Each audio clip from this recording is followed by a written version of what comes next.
اللهم آمين. ربنا ظلمنا أنفسنا وإن لم تغفر لنا وترحمنا لنكونن من الخاسرين. আয় আল্লাহ তাআলা, উত্তর নিজাম খাঁ সরকার পাড়া জামে মসজিদের উন্নয়ন কল্পে আয়োজিত দুই দিন ব্যাপী তাফসীরুল কোরআন মাহফিলের শুরুতে কয়েক মর্তবা দরুদ ও সালাম পেশ করেন। আমি গুনাহগার তোমার বান্দা আর বান্দীদেরকে নিয়ে দুখানি হাত উঁচু করে ধরেছি। মেহেরবানি করে আমাদের প্রত্যেকের তামাম জীবনের গুনাহ খাতা মাফ করে দাও। আয় আল্লাহ তাআলা, এই মাহফিলের যারা ইন্তেজাম করেছেন, শোনার জন্য যারা আসছেন আর এসেছেন, আসবেন, অর্থ দিয়া, শ্রম দিয়া, কথা দিয়া, সার্বিকভাবে যারা সহযোগিতা করেছেন, কিয়ামতের কঠিনতম মুসিবতের দিনে, যেই দিন মাথার অর্ধ হাত উপরে সূর্যের প্রচন্ড তাপ বিকিরণ করার কারণে মানুষের মাথার মগজগুলি নাক আর কর্ণের ছিদ্র দিয়ে বাষ্পাকারে উড়িয়ে যাবে, ওই দিন এই মাহফিলকে আমাদের প্রত্যেকের জন্য নাজাতের ওসিলা বানাও। আয় আল্লাহ তাআলা, কিয়ামতের কঠিনতম মুসিবতের দিনে সকলকে এই মাহফিলের ইন্তেজাম করার জন্য মাফ করে দাও। আয় আল্লাহ, তাদের নাজাতের ওসিলা হিসাবে এই মাহফিলকে কবুল করে নাও। আয় রব্বুল আলামিন, কিছু সময় কোরআনের কথার জন্য এসেছি, তোমার পক্ষ থেকে মদদ কামনা করছি। আয় আল্লাহ, কথাগুলি সুশৃঙ্খল ভাবে, সুন্দর ভাবে উপস্থাপন করার তৌফিক দান করো। আয় আল্লাহ, তোমার বান্দা বান্দি যারা দূরে রয়েছে, সকল বান্দা বান্দিদেরকে মুহূর্তের মধ্যে এই প্যান্ডেল পরিপূর্ণ করার তৌফিক ইনায়েত করে দাও। আয় রব্বুল আলামিন, এই স্থানের আশেপাশে যতগুলি কবরবাসী আছেন, আজকের এই কবরবাসীদেরকে তুমি আজকের এই মাহফিলের ওসিলা করে তাদের কবরগুলিকে রিয়াজুল জান্নাতে পরিণত করে দাও। আয় আল্লাহ, যাদের কবরে আযাব গজব আছে, বিশেষ করে তাদের সকলকে মাফ করে দাও। আয় আল্লাহ, আমি তাদের উত্তরসূরিদেরকে নিয়ে দুখানি হাত উত্তোলন করেছি, মেহেরবানি করে কবরবাসীদেরকে মাফ করে দাও। রাব্বিরহামহুমা কামা রাব্বায়ানি সগীরা। সকলে পড়েন, রাব্বিরহামহুমা কামা রাব্বায়ানি সগীরা। আয় আল্লাহ তাআলা, কোরআনের কথাগুলি সুন্দরভাবে উপস্থাপন করার তৌফিক দান করো। শেষ পর্যন্ত তোমার এই বান্দা বান্দীদেরকে এখানে অপেক্ষা করার তৌফিক ইনায়েত করে দাও, ধৈর্য ধারণ করার তৌফিক ইনায়েত করে দাও। সুবহান রাব্বিকা রাব্বিল ইজ্জাতি আম্মা ইয়াসিফুন ওয়া সালামুন আলাল মুরসালিন ওয়ালহামদুলিল্লাহি রাব্বিল আলামিন।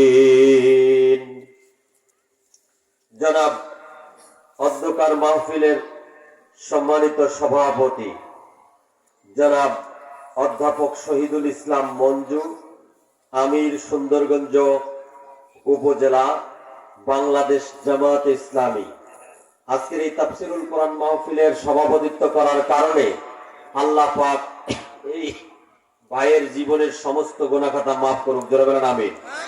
আর জোরে চিল্লায় বলেন আমিন।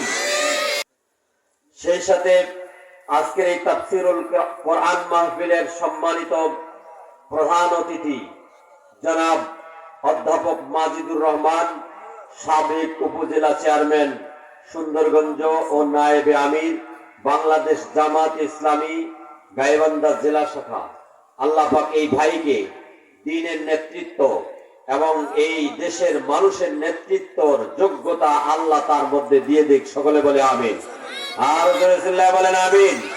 এরপরে আজকের এই তাফসীরুল কোরআন মাহফিলের মধ্যমণি যার আলোচনার জন্য আপনারা অপেক্ষা করছেন, বিশিষ্ট ইসলামী চিন্তাবিদ, গবেষক ও মুফাসসিরে কোরআন আলহাজ অধ্যাপক আব্দুস সালাম সাহেব, জোড়া নজমুল উলুম কামিল মাদ্রাসা মাস্টার্স বগুড়া, উনি আমাদের মাঝে উপস্থিত।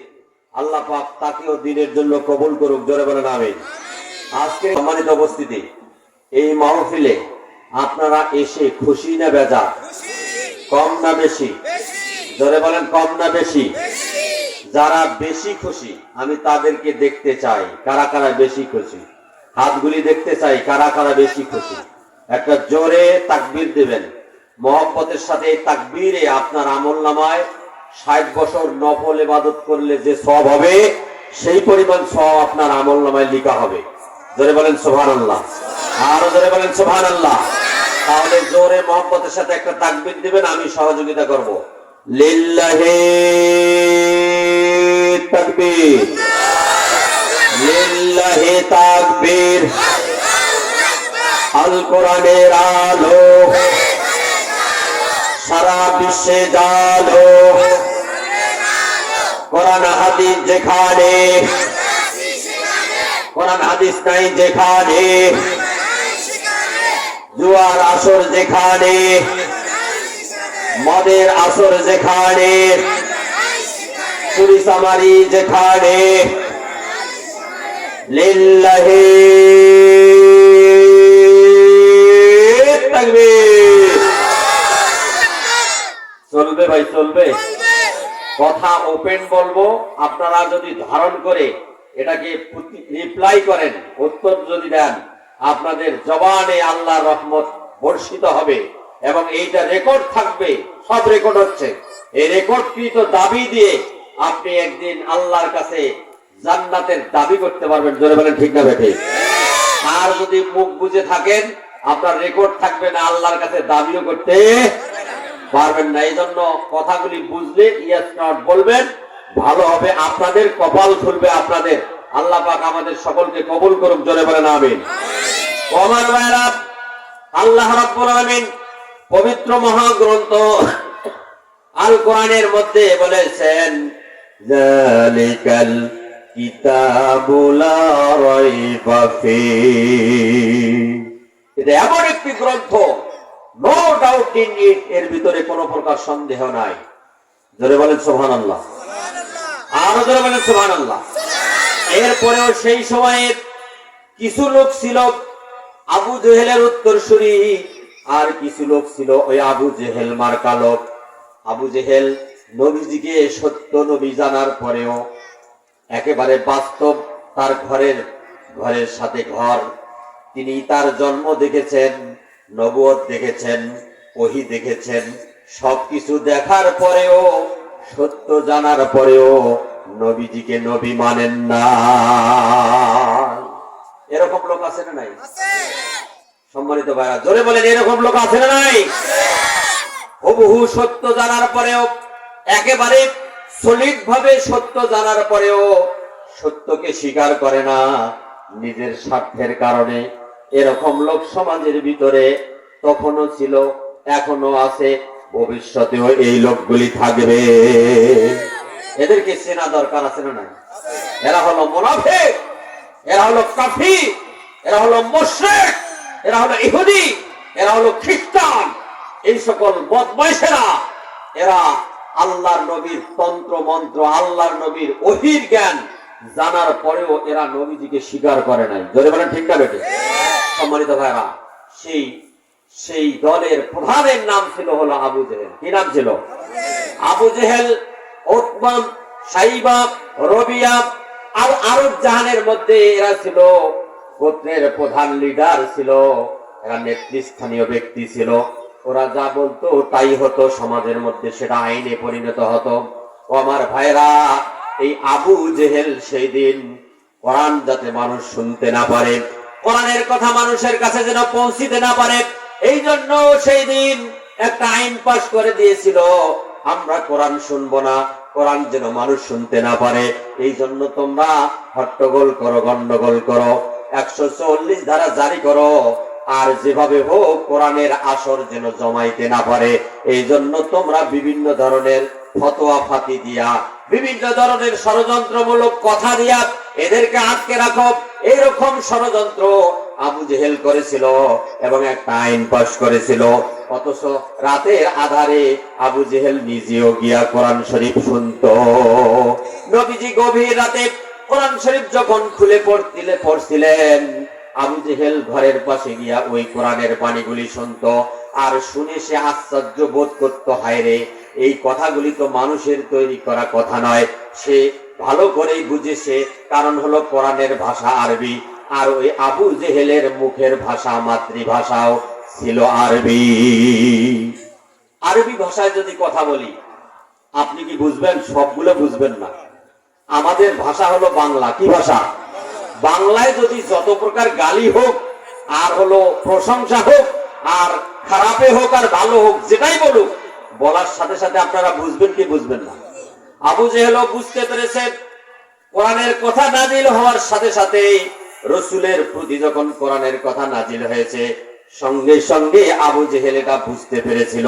কিন্তু বোঝার পরেও স্বার্থের কারণে, নেতৃত্বের লোভে, লিডারশিপের লোভে সে কোরআনের কথাগুলি বোঝার পরেও সে মানতে রাজি হয় নাই। অবশেষে সে কোরআনের বিরুদ্ধে ষড়যন্ত্র করে লিখে দিয়েছিল, অর্থাৎ ষড়যন্ত্র করে লিখে দিয়েছিল যে এটা, এই কোরআন দিয়া সমাজ, রাষ্ট্র, দেশ পরিচালনা এগুলি যদি করে তাহলে আমাদের খাওয়া থাকবে না। আবু জেহেল বলল যে এই কোরআন দিয়ে যদি সমাজ, রাষ্ট্র, দেশ চলে তাহলে তো আমাদের খাওয়া থাকবে না। এই জন্য কোরআনকে স্তব্ধ করে দেওয়ার জন্য ষড়যন্ত্র করেছিল। ও আমার ভাইরা, এই সময় আল্লাহ রাব্বুল আলামিন তার ষড়যন্ত্রের ওই কথাটা কোরআনের মধ্যে কোট করে দিয়েছেন।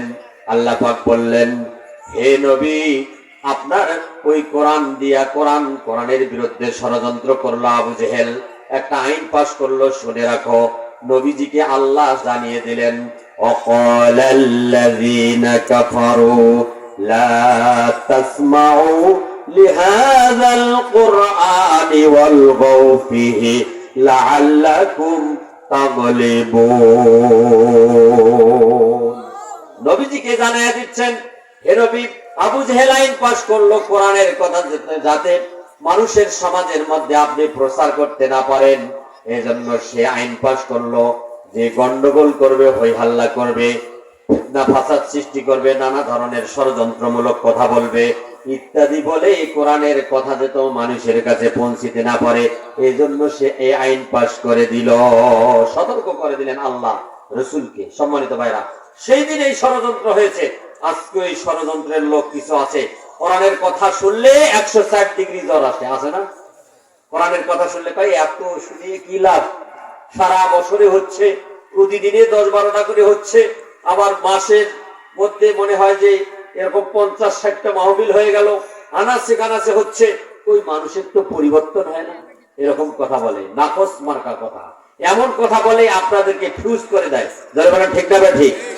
অথচ আল্লাহ পাক বলেছেন, ইন্নামাল মুমিনুনাল্লাযীনা ইযা যুকিরাল্লাহু ওয়াজিলাত কুলুবুহুম ওয়া ইযা তুলিয়াত আলাইহিম আয়াতুহু যাদাতহুম ঈমানাও ওয়া আলা রাব্বিহিম ইয়াতাওয়াক্কালুন। জোরে বলেন আল্লাহু আকবার। সংকোচ করেন কেন? জোরে বলেন আল্লাহু আকবার। আল্লাহ রাব্বুল আলামিন বলেন, যখন কোন মুমিনের সামনে, যখন কোন ঈমানদারের সামনে কোরআনের কথা বলা হবে, আল্লাহর নিদর্শনাবলীর কথা যখন আলোচনা করা হবে, আল্লাহ এবং আল্লাহ রাসূলের গুণ কীর্তনের কথা যখন বলা হবে, অবশ্যই অবশ্যই ওই সকল ব্যক্তিদের ঈমানের লাইট বৃদ্ধি পাবে। ঈমান বৃদ্ধি পাবে। ঈমান কিন্তু সবারই থাকে কম বেশি, মানে ঈমান আছে, সেটা ঘুমন্ত অবস্থায় আছে, মানে জাগ্রত নাই। যখনই মানুষ এই কোরআনের কথা শুনবে, রাসূলের কথা শুনবে, ইতিহাস শুনবে, বৈচিত্র্যময় ঘটনার কথাগুলি শুনবে, গোটা বিশ্ব যখন জানতে পারবে, তখন অবশ্যই তাদের হৃদয়ের মধ্যে ঈমানের জজবাটা বৃদ্ধি পেয়ে যাবে, ঈমানের আলো বৃদ্ধি পেয়ে যাবে। জোরে বলেন ঠিক না ঠিক? অথচ এই আবু জেহেলের উত্তরসূরিরা বলে, এই কোরআন, এই তাফসীর মাহফিল করে কোনো লাভ নাই। এরা হচ্ছে আবু জেহেলের গোষ্ঠী। এরা চায় এই বাংলার জমিন থেকে এই কোরআনের আলোকে নিভিয়ে দেওয়া হোক, আল্লাহর দ্বীনকে জমিন থেকে মুছে দেওয়া হোক। এটা তাদের হলো এই কথার মধ্যে একটা হলো ষড়যন্ত্রমূলক কথা। ধরে বলেন ঠিক না ঠিক? সুতরাং এই ষড়যন্ত্রের মধ্যে আমরা কখনো পা দিব আমরা কোরআনের কথা বলবোই, আমরা হাদিসের কথা বলবোই, যতটুকু সম্ভব আমরা পালন করব, আমাদের জীবনে এটা বাস্তব অনুসরণ করব। আল্লাহ পাকের পক্ষ থেকে আমাদের প্রতি রহমত বরকত করুণা নাজিল হয়ে যাবে। জোরে বলেন ঠিক না ঠিক? ও আমার ভাইরা, এটা আমার কথা নয়, আল্লাহ পাক বলেছেন ওয়াইযা কুরিয়াল কুরআনু ফাসতামিউ লাহু ওয়া আনসিতু লাআল্লাকুম তুরহামুন।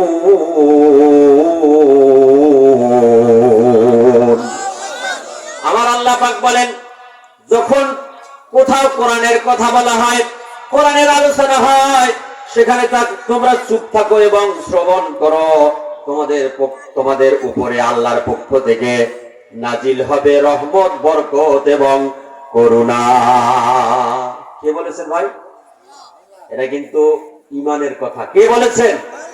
আল্লাহ বলেছেন যে তোমরা যদি কোরআন শোনো আর যদি সেখানে চুপ থাকো এবং হৃদয়ঙ্গম করো, অন্তর দিয়ে বোঝার চেষ্টা করো এবং নিয়ত যদি করো যে আমি এটাকে অনুসরণ করব, আল্লাহ আমাকে এটা পালন করার তৌফিক দাও, এইটা যদি আপনার ভীষণ হয়, আপনার চিন্তা চেতনা হয়, তাহলে আল্লাহর পক্ষ থেকে আপনার প্রতি রহমত বরকত এবং করুণা নাজিল হবে। যারা বলেন সুবহানাল্লাহ, আর যারা চিল্লায়ে বলেন সুবহানাল্লাহ।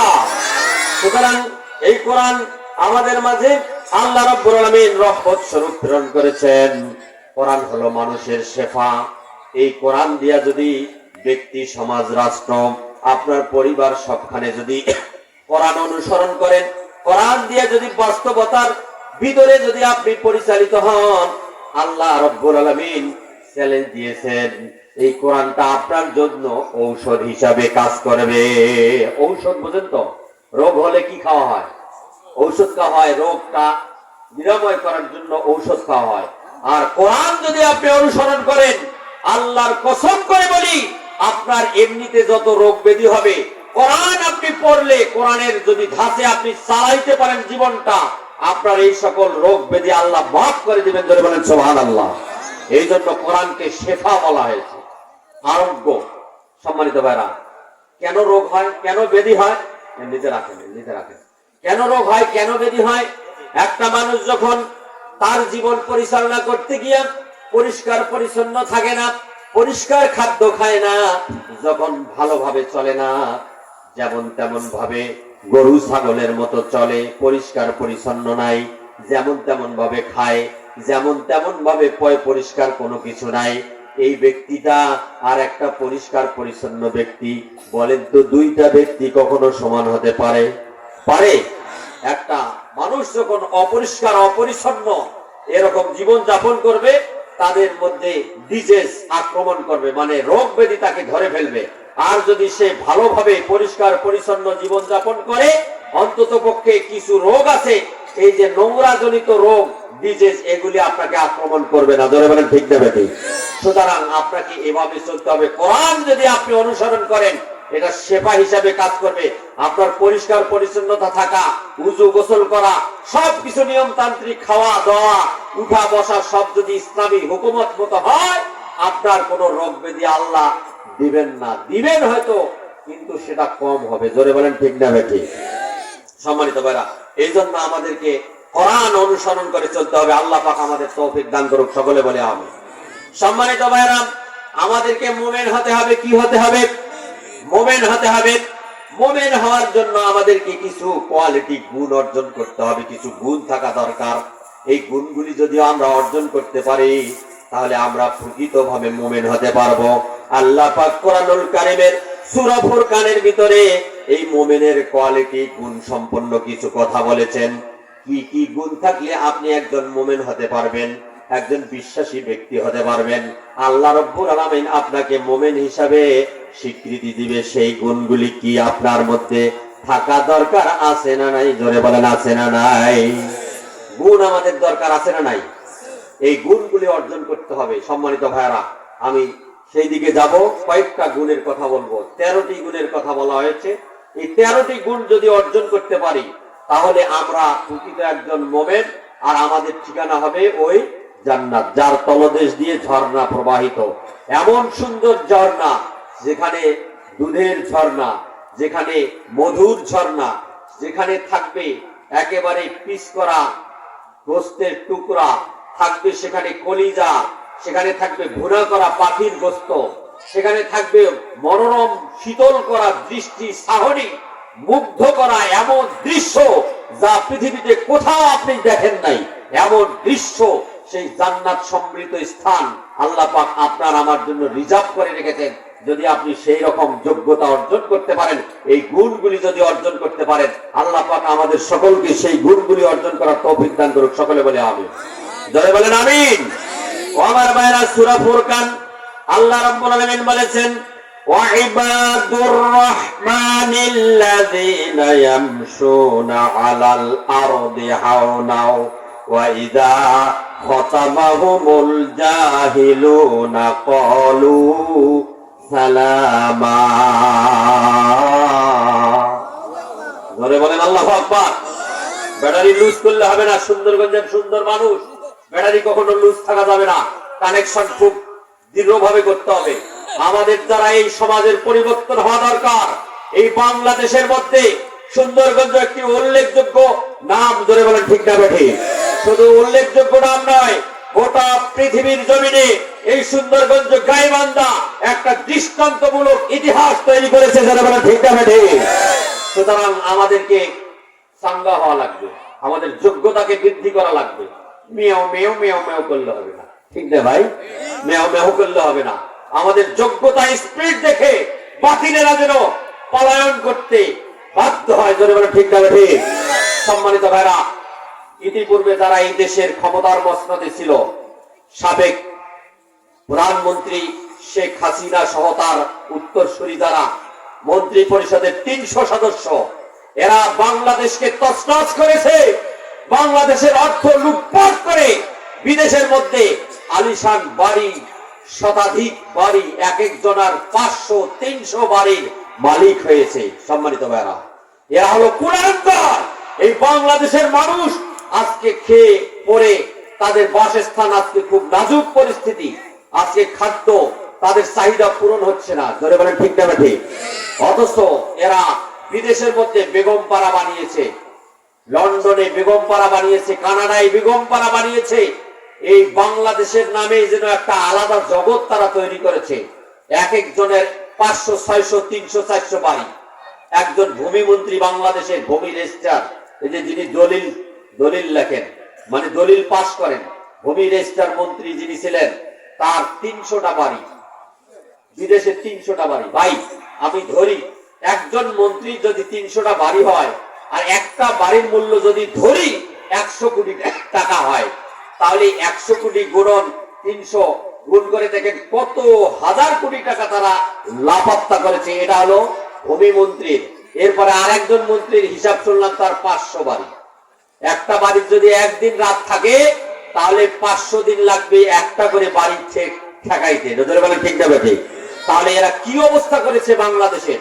পদ্মা সেতুর নাম করে এই বাংলাদেশে একদিনে 92 কোটি টাকা এই উদ্বোধনের দিনে এই শেখ হাসিনা, স্বৈরাচার শেখ হাসিনা 92 কোটি টাকা একদিনে খরচ করেছে। অথচ আমাদের রক্তে ঘামানো এই টাকা, ট্যাক্সের টাকা অন্যায় ভাবে খরচ করেছে। ধরে বলেন নাউজুবিল্লাহ। সম্মানিত ভাই, এমনি কিন্তু মানুষ ওদেরকে লাথি মেরে বাংলার সীমানা থেকে আউট করে দিয়েছে, এমনি করে দেয় নাই। আজকে 16টা বছর এই বাংলার মানুষকে ওরা জ্বালাতন করেছে, নির্যাতন করেছে, আলেমদেরকে ঘুমাইতে দেয় নাই। স্বয়ং আমিও 4বার জেলে গিয়েছিলাম। শেষ পর্যায়ে আমি যেদিন জেলে ছিলাম 2021 সালের 28শে জুন আমার মা মারা গেছে। আমি তখন জেলে। হঠাৎ করে আমার রুমের মধ্যে একটা মাইক্রোফোন ভেজে উঠলো যে রফিকুল ইসলাম, সুন্দরগঞ্জ বৈদ্যনাথ, রেডি হয়ে গেটের মধ্যে আসেন, আপনাকে প্যারোলে মুক্তি দেয়া হয়েছে, আপনি বাড়িতে যাবেন। সম্মানিত ভাইরা, সঙ্গে সঙ্গে বুঝতে পারলাম কি ঘটনা। প্যারোলে মুক্তির মানে হলো হয় পিতা না হলে মাতা মারা গেছে, অথবা আপন জন একেবারে বউ অথবা ছেলে মেয়ে কেউ হোক মারা গেছে। এটাই ঘটনা না? সম্মানিত ভাইরা, এরপরে গেটে এসে জানতে পারলাম সত্যিকারে আমার মা মারা গেছে। এরপরে আমি সেখানে ওই পুলিশ হেফাজতে এসে জানাজা করে আবার চলে গিয়েছি। আমার কথা হলো, আমি কি ডাকাত, চোর, গুন্ডা, বদমাইশ, লুচ্ছা? কোন চরিত্র আমার মধ্যে আছে, অথচ আমরা কেন জেলে? এই প্রশ্নের উত্তর আপনারা দিবেন। সম্মানিত ভাইরা, এই অপরাধ ওরা করেছে, আমাদেরকে নির্যাতন করেছে, আল্লাহর পক্ষ থেকে শাস্তি ওদের উপর নাজিল হয়েছে। ধরে বলেন ঠিক না বেটি? ও আমার ভাইরা, এই জন্য বলতেছি, যারা অন্যায় করবে, অবিচার করবে, জুলুম করবে, আল্লাহ পাক বলেছেন যারা অবিচার, জুলুম, নির্যাতন করবে তাদের জন্য আল্লাহ রাব্বুল আলামিন অবশ্যই অবশ্যই শাস্তির ব্যবস্থা করবেন। আমার আল্লাহ রাব্বুল আলামিন বলেন পবিত্র কোরআনুল কারীমের একটি আয়াতের মধ্যে, আল্লাহ রাব্বুল আলামিন বলেন, ইন্নামাস সাবিলু আলাল্লাযীনা ইয়াজলিমুনান নাসা ওয়া ইয়াবগুনা ফিল আরদি বিগাইরিল হক উলাইকা লাহুম আযাবুন আলীম।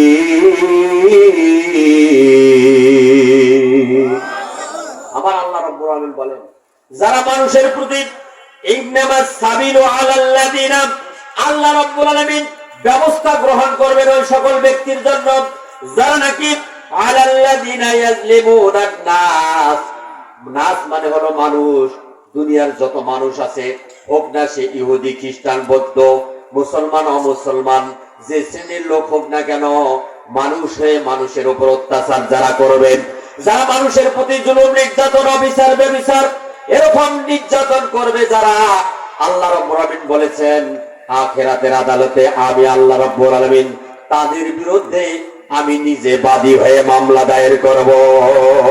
ও মানুষ, কে বলেছেন? ধরে বলেন, কে বলেছেন? সবাইকে বলতে হবে, কে বলেছেন? আল্লাহ বলেছেন। আল্লাহর কথার মধ্যে কোনো ভেজাল আছে?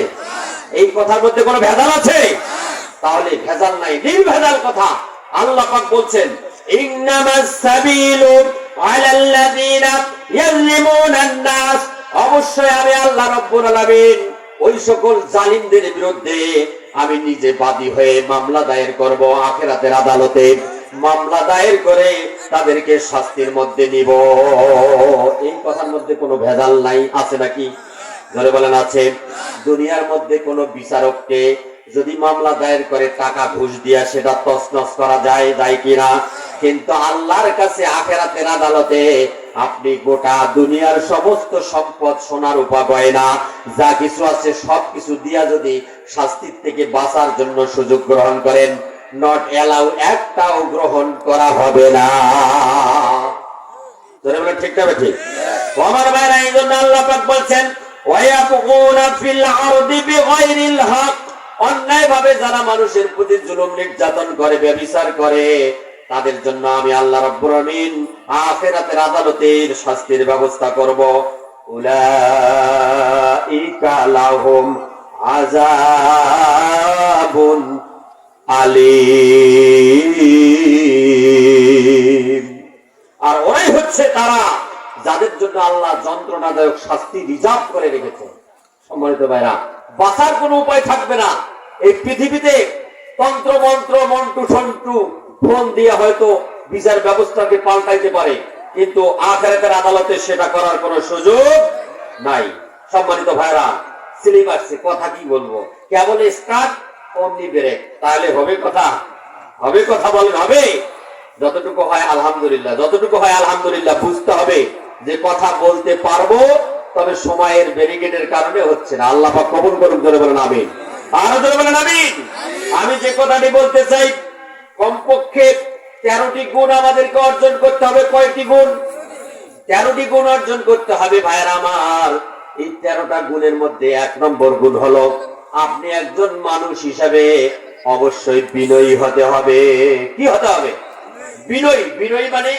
বিনয়ী মানে আপনার আখলাক, কথাবার্তা, চালচলন, ব্যবহার সবকিছু একজন ইমানের মাপকাঠিতে চলতে হবে, ভালো মানুষ হতে হবে।